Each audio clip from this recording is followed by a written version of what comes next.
چیکار کنیم؟ بگو به عقب بگو به عقب.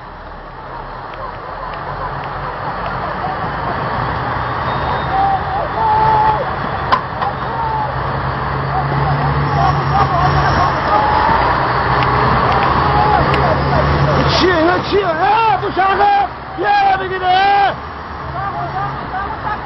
ولش کن ولش کن.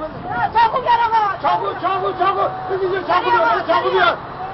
آقا سری چاقو. چاقو.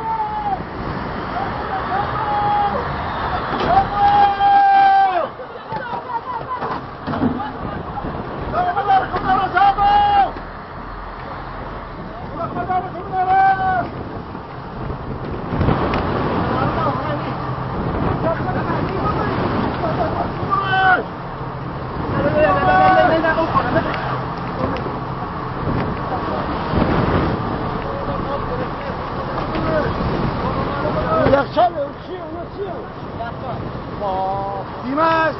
نه بیمه نیست هیچ کدوم؟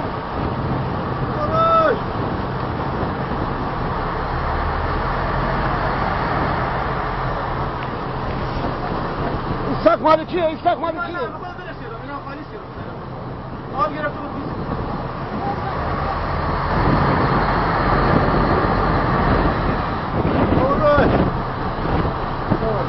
حاجی توی هوای خراب چه میایین حاجی؟ هوا خوب بودا.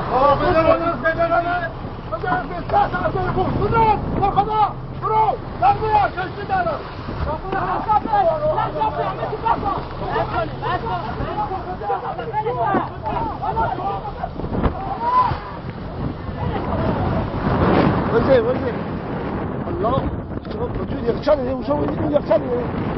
هنیشه. بگیر چی کنم؟